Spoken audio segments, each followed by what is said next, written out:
1 Kings chapter 14. Ahijah announces Jeroboam's downfall. At that time, Abijah, son of Jeroboam, took sick, so Jeroboam said to his wife, "Go and disguise yourself so that no one will recognize you as Jeroboam's wife. Then go to Shiloh, where you will find Ahijah the prophet. It was he who spoke the word that made me king over this people. Take along 10 loaves, some cakes, and a jar of honey, and go to him. He will tell you what will happen to the child." The wife of Jeroboam did so. She left and went to Shiloh and came to the house of Ahijah. Now Ahijah could not see because age had dimmed his sight. The Lord said to Ahijah, "Jeroboam's wife is coming to consult you about her son, for he is sick. Thus and so you must tell her. When she comes, she will be in disguise." So Ahijah, hearing the sound of her footsteps as she entered the door, said, "Come in, wife of Jeroboam. Why are you in disguise? For my part, I have been commissioned to give, says the Lord, the God of Israel. I exalted you from among the people and made you ruler of my people Israel. I tore the kingdom away from the house of David and gave it to you. Yet you have not been like my servant David, who kept my commandments and followed me with his whole heart, doing only what is right in my sight. You have done more evil than all who were before you. You have gone and made for yourself other gods and molten images. To provoke me. But me you have cast behind your back. Therefore I am bringing evil upon the house of Jeroboam."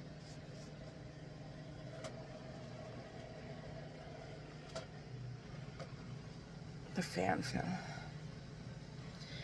"I will cut off from Jeroboam's line every male, bond or free, in Israel. I will burn up what is left of the house of Jeroboam, as dung is burned completely. Anyone of Jeroboam's line who dies in the tower, dogs will devour. Anyone who dies in the field, the birds of the sky will devour. For the Lord has spoken. As for you, leave and go home. As you step inside the city, the child will die, and all of Israel will mourn him and bury him. For he alone of Jeroboam's line will be laid in the grave, since in him alone of Jeroboam's house has something pleasing to the Lord, the God of Israel, been found. The Lord will raise up for himself a king over Israel, who will cut off the house of Jeroboam today. At this very moment the Lord will strike Israel like a reed tossed about in the water, and will pluck out Israel from the good land which he gave their ancestors, and will scatter them among the river. Because they made Asherahs for themselves, provoking the Lord, he will give up Israel because of the sins Jeroboam has committed and caused Israel to commit. So Jeroboam's wife left and went back. When she came to Tirzah and crossed the threshold of her house, the child died. He was buried, and all of Israel mourned him, according to the word of the Lord spoken through the servant Ahijah the prophet. The rest of the acts of Jeroboam, how he fought and how he reigned, these are recorded in the book of Chronicles of the kings of Israel. The length of Jeroboam's reign was 22 years. He rested with his ancestors, and Nadab his son succeeded him as king. 3. Kings of Judah and Israel. Reign of Rehoboam. Rehoboam, son of Solomon, became king in Judah. Rehoboam was 41 years old, and he became king.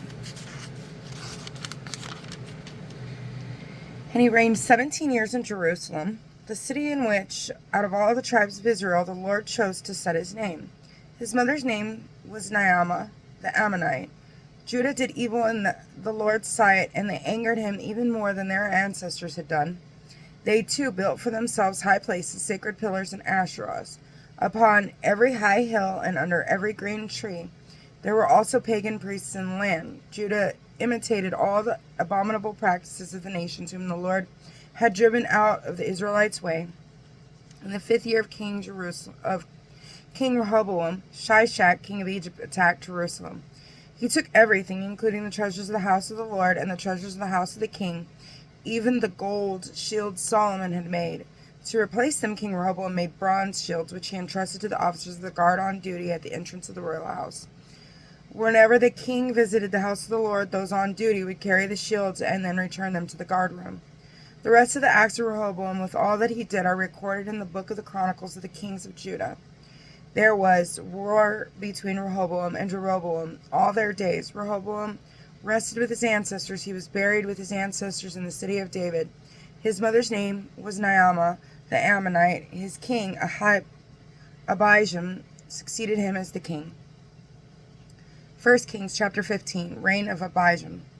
In the 18th year of King Jeroboam, son of Nebat, Abijam became king of Judah. He reigned 3 years in Jerusalem. His mother's name was Maacah, daughter of Abishalom.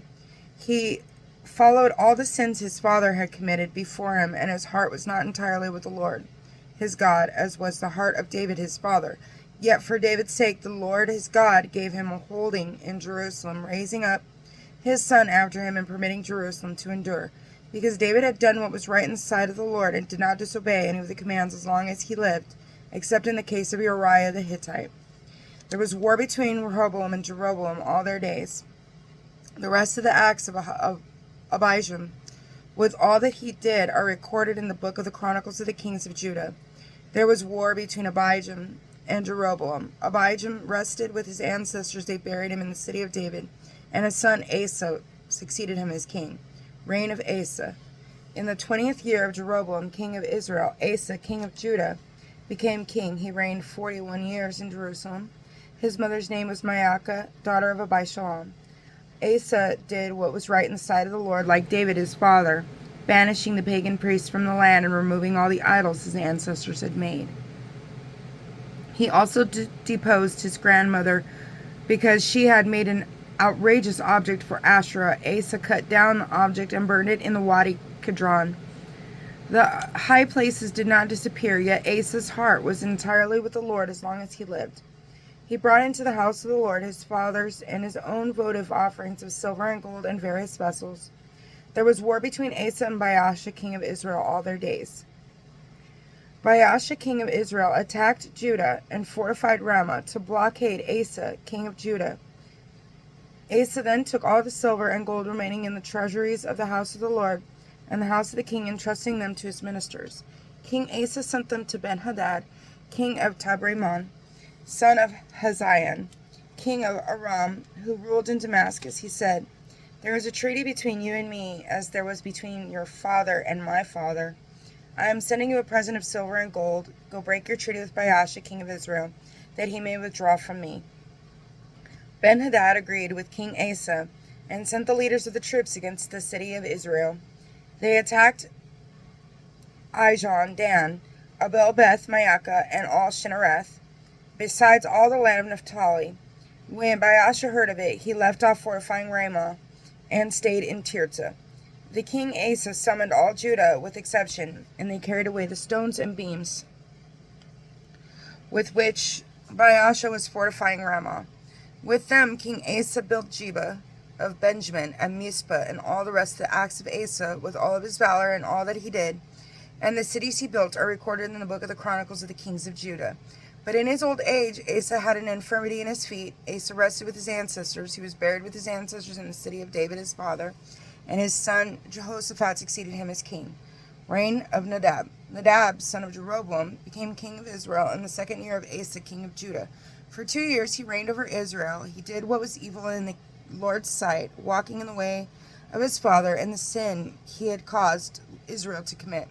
Baasha, son of Ahijah of the house of Issachar, plotted against him and struck him down at Gibbethon of the Philistines, which Nadab and all of Israel were besieging. Baasha killed him in the 3rd year of Asa, king of Judah, and succeeded him as king. Once he was king, he killed the entire house of Jeroboam, not leaving a single soul, but destroying Jeroboam utterly, according to the word of the Lord spoken through his servant Ahijah the Shilonite, because of the sins Jeroboam committed and caused Israel to commit, by which he provoked the Lord, the God of Israel, to anger. The rest of the acts of Nadab, with all that he did, are recorded in the book of the Chronicles of the Kings of Israel.